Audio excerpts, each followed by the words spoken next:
अस्सलामुअलैकुम। Previous lecture में हमने ओहम्स लॉ और रेजिस्टेंस को डिस्कस किया था, जिसका लिंक आपको डिस्क्रिप्शन में भी मिल जाएगा। आज के लेक्चर में हम कंडक्टेंस, ओहमिक डिवाइसेस और नॉन ओहमिक डिवाइसेस को डिस्कस करेंगे। तो आइए स्टार्ट करते हैं।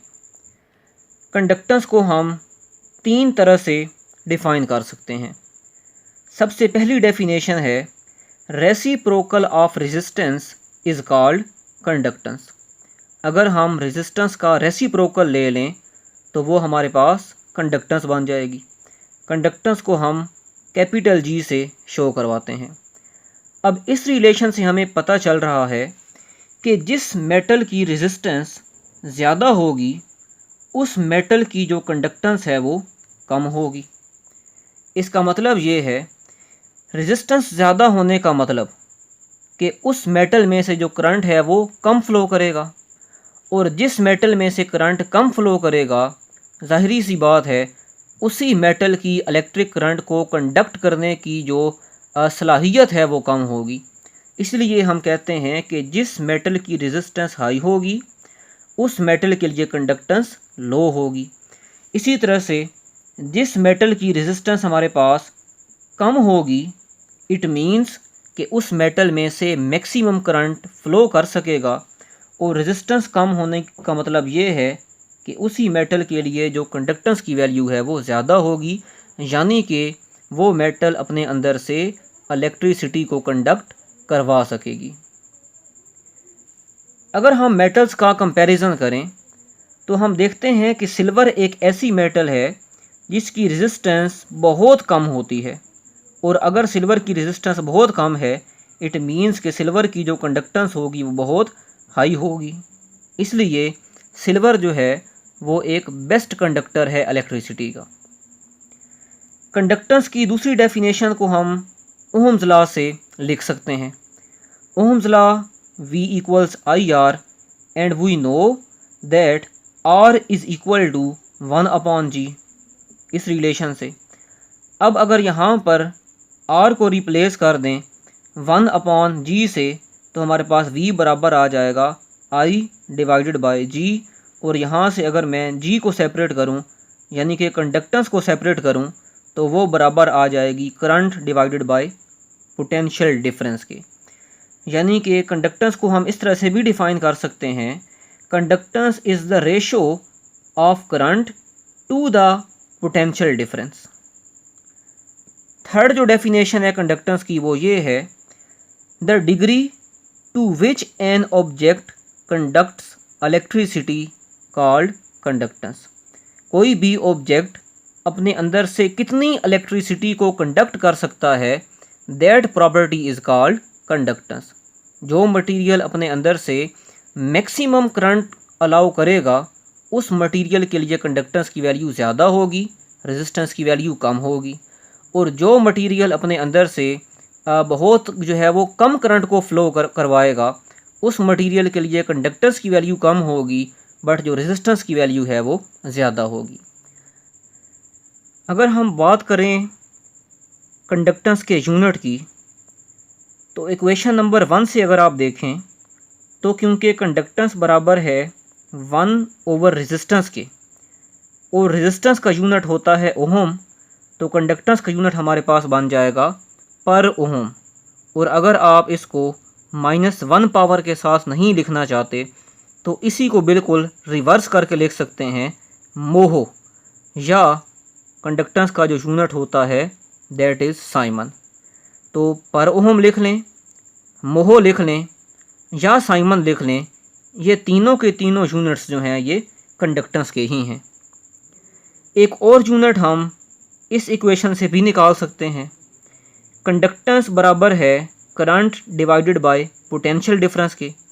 करंट को हम मेजर करते हैं एम्पेयर में, पोटेंशियल डिफरेंस को मेजर करते हैं वोल्ट में, तो कंडक्टेंस का एक और यूनिट हमारे पास बनेगा एम्पेयर पर वोल्ट। तो MCQs में ये पूछ सकते हैं कि साइमन किसके बराबर होता है, तो याद रखिएगा conductance will be 1 siemens when 1 volt potential difference produces a current of 1 ampere in a conductor. अब on the basis of ohm's law, devices और conductors are divided into 2 categories. Ohm's law की बेसिस पर हम अपनी डिवाइसेस को 2 categories के अंदर डिवाइड करते हैं। First category is ohmic devices and the second category is non ohmic devices. Ohmic devices ऐसी डिवाइसेस होती हैं जो ओहम्स लॉ को ओबे करती हैं। Those devices which strictly obey Ohm's law called ohmic devices. यानी कि ओहम्स लॉ को ओबे करने का मतलब क्या है? Relation between current and voltage is direct relation. तो जिन डिवाइसेस के अंदर पोटेंशियल डिफरेंस बढ़ाने से उन डिवाइसेस में करंट भी उसी प्रोपोर्शन से बढ़ता जाएगा, यानी कि उन डिवाइसेस की रेजिस्टेंस कांस्टेंट रहेगी, तो उन डिवाइसेस को हम नाम देंगे ओहमिक डिवाइसेस का। और अगर हम ओहमिक डिवाइसेस के लिए करंट और वोल्टेज के दरमियान एक ग्राफ प्लॉट करें, जिस ग्राफ में हम वोल्टेज को ले रहे हैं अलॉन्ग एक्स एक्सिस, करंट को ले रहे हैं along Y axis, because voltage is independent quantity and current is dependent quantity. So ohmic devices के लिए क्योंकि रेजिस्टेंस हमेशा कांस्टेंट रहेगी, तभी तो इन डिवाइसेस के अंदर करंट और वोल्टेज दोनों डायरेक्ट रिलेशन के साथ होंगे। तो ओहमिक डिवाइसेस के लिए जो ग्राफ बनेगा, that graph will be straight line. अब यहाँ से मोस्ट इम्पॉर्टेंट MCQs क्या बन सकते हैं कि ओहमिक डिवाइसेस के लिए जो ग्राफ बनता है बिटवीन करंट एंड वोल्टेज, वो ग्राफ कैसा होता है? That graph is straight line. Next MCQs क्या बन सकता है कि ओहमिक डिवाइसेस के लिए जो रेजिस्टेंस रहती है वो कांस्टेंट रहती है, और जो टेम्परेचर होता है डिवाइस का वो भी कांस्टेंट रहता है, क्योंकि ओहम्स लॉ के लिए ये कंडीशन थी दैट फिज़िकल स्टेट, यानी कि जो टेम्परेचर है हमारे कंडक्टर का, वो क्या रहना चाहिए? कांस्टेंट रहना चाहिए। इसी तरह से फिज़िकल स्टेट में प्रेशर भी आ सकता है, वो भी कांस्टेंट रहना चाहिए। अब अगर हम इस ग्राफ की स्लोप को कैलकुलेट करना चाहें, तो स्लोप हमारे पास बराबर होती है tan थीटा के, और tan थीटा बराबर होगा हमारे पास, यानी कि वाई एक्सिस के अलॉन्ग जो क्वांटिटी है उसमें कितना चेंज आ रहा है, डिवाइडेड बाय एक्स एक्सिस के अलॉन्ग जो क्वांटिटी है उसमें कितना चेंज आ रहा है, del Y divided by del X. तो देखें यहाँ पर tan theta perpendicular over base, perpendicular कहाँ पर है हमारे पास? वाई एक्सिस पर है, जहाँ पर करंट है तो करंट आ गया, बेस वोल्टेज हैं तो वोल्टेज। अब करंट डिवाइडेड बाय वोल्टेज, ये हम पहले ही डिस्कस कर चुके हैं that current divided by voltage is equal to conductance. It means कि अगर हम ओहमिक डिवाइसेस के लिए जो ग्राफ बनता है, अगर हम उस ग्राफ की स्लोप ले लेंगे तो वो स्लोप हमारे पास किसके बराबर आएगी? कंडक्टेंस के बराबर आएगी, या 1 ओवर रेजिस्टेंस के बराबर आएगी, क्योंकि conductance is the reciprocal of resistance. So we can write that for ohmic devices resistance remains constant, temperature remains constant, and if resistance is constant then conductance is also constant, and when conductance is constant then slope of the current and voltage graph is also constant। अब ohmic devices की जो examples हैं हमारे पास, याद रखिएगा कि ऐसा कोई भी कंडक्टर या ऐसी कोई भी डिवाइस नहीं है जो कि 100% ओहमिक हो। नॉर्मली हमारे पास जो मेटल्स होती हैं वो ओहमिक डिवाइसेस की तरह बिहेव करती हैं, लेकिन लो वोल्टेज के ऊपर। अब हम डिस्कस करते हैं नॉन ओहमिक डिवाइसेस को। नॉन ओहमिक डिवाइसेस वो डिवाइसेस हैं which do not obey Ohm's law, जो ओहम्स लॉ को फॉलो नहीं करती। मिसाल के तौर पर एक बल्ब का जो फिलामेंट है या सेमीकंडक्टर डायोड है, ये कभी भी ओहम्स लॉ को ओबे नहीं करते। अगर हम फिलामेंट ऑफ द बल्ब जो है उसके लिए ग्राफ देखना चाहें, graph between current and voltage, तो वो ग्राफ हमें कुछ इस तरह का जो है वो दिखाई देता है। अब यहाँ पर देखें कि ये जो रीजन है हमारे पास, इस रीजन के अंदर अंदर हमारे पास करंट और वोल्टेज डायरेक्टली प्रोपोर्शनल हैं, क्योंकि हमारे पास ग्राफ एक स्ट्रेट लाइन जा रही है। इट मीन्स कि इस रीजन को हम नाम क्या देंगे, ओहमिक रीजन का। और ओहमिक रीजन के अंदर current is directly proportional to voltage, यानी कि इस रीजन के अंदर अंदर जो रेजिस्टेंस होगी हमारे पास वो कांस्टेंट रहेगी। किसकी रेजिस्टेंस? जो बल्ब का फिलामेंट है, और फिलामेंट किसका बना होता है? टंगस्टन का बना होता है। तो टंगस्टन की जो रेजिस्टेंस है वो कांस्टेंट रहेगी, यानी कि टंगस्टन का जो टेम्परेचर है वो क्या रहेगा? कांस्टेंट रहेगा। और अगर इस रीजन के अंदर अंदर हम स्लोप को कैलकुलेट करते हैं तो वो स्लोप हमारे पास बराबर आएगी कंडक्टेंस के, which is equal to 1 upon resistance. लेकिन कुछ टाइम के बाद क्या होगा कि वो बल्ब का जो फिलामेंट होता है वो हीट अप होना स्टार्ट हो जाता है, और उस बल्ब के फिलामेंट के टेम्परेचर बढ़ने की वजह से जो हमारे पास उस बल्ब की, यानी कि उस टंगस्टन के फिलामेंट की जो रेजिस्टेंस होती है वो इंक्रीज़ करना स्टार्ट कर देती है। और अब चूंकि रेजिस्टेंस कांस्टेंट नहीं रही तो इसलिए हमारे पास करंट और वोल्टेज के दरमियान जो ग्राफ बनेगा वो ग्राफ भी अब स्ट्रेट लाइन नहीं रहेगा। तो याद रखिएगा कि नॉन ओहमिक डिवाइसेस के लिए कभी भी जो ग्राफ है वो स्ट्रेट लाइन नहीं बनता।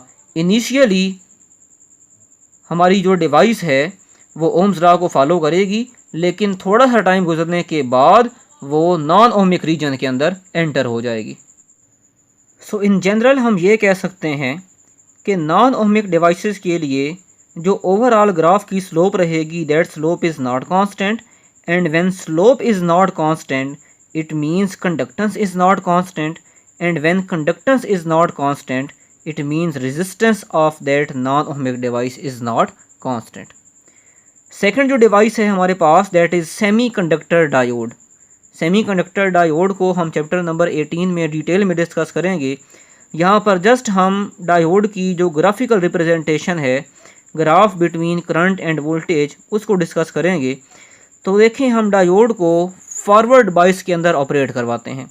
अगर हम फॉरवर्ड बाइस के अंदर देखें तो वोल्टेज बढ़ाने से जो करंट होता है वो भी इंक्रीज़ होता जाता है, लेकिन जो ग्राफ बनता है that graph is not a straight line. It means कि अगर ग्राफ स्ट्रेट लाइन नहीं है, इट मीन्स कि उस डिवाइस की जो रेजिस्टेंस है वो कांस्टेंट नहीं है, यानी कि वोल्टेज बढ़ाने से, पोटेंशियल बढ़ाने से उस डिवाइस का जो टेम्परेचर है वो इंक्रीज़ होना स्टार्ट हो जाता है, इसलिए जो रेजिस्टेंस है वो भी कांस्टेंट नहीं रहती। और इसी तरह से जब रिवर्स बाइसिंग के अंदर देखेंगे तो रिवर्स बाइसिंग के अंदर हमारे पास कुछ ग्राफ जो है वो इस तरह का बनेगा। अब सेमी कंडक्टर डायोड किसकी एग्जांपल हो गई हमारे पास? नॉन ओहमिक डिवाइसेस की। सो नॉन ओहमिक डिवाइसेस की बहुत सारी एग्जांपल्स हैं। मिसाल के तौर पर हमारे पास बल्ब है जिसको हम अभी डिस्कस कर चुके हैं, वैक्यूम ट्यूब्स, उसके बाद सेमीकंडक्टर डायोड, उसके बाद LDR यानी कि लाइट डिपेंडेंट रेजिस्टर्स, जिनको हम फोटो रेजिस्टर्स या CDS यानी कि कैडमियम सल्फाइड सेल्स का नाम भी दे सकते हैं। लाइट डिपेंडेंट रेजिस्टर्स ऐसी सेमीकंडक्टर डिवाइसेस होती हैं जिनके ऊपर जब हम लाइट को फॉल करवाते हैं, जब लाइट की इंटेंसिटी को बढ़ाते हैं तो इन सेमीकंडक्टर डिवाइसेस की जो रेजिस्टेंस है वो फॉल करना, डिक्रीज़ होना स्टार्ट हो जाती है। इसी तरह से थर्मिस्टर्स, ये भी सेमीकंडक्टर डिवाइसेस हैं। थर्मिस्टर्स का भी जब टेम्परेचर इंक्रीज़ होता है तो इनकी रेजिस्टेंस भी डिक्रीज़ होना स्टार्ट हो जाती है। इसी तरह से क्रिस्टल रेक्टिफायर्स हैं। ये सारी की सारी जो डिवाइसेस हैं, इन डिवाइसेस के लिए कभी भी जो ग्राफ बनेगा बिटवीन करंट एंड वोल्टेज वो स्ट्रेट लाइन नहीं बनेगा। Therefore these devices are known as non ohmic devices.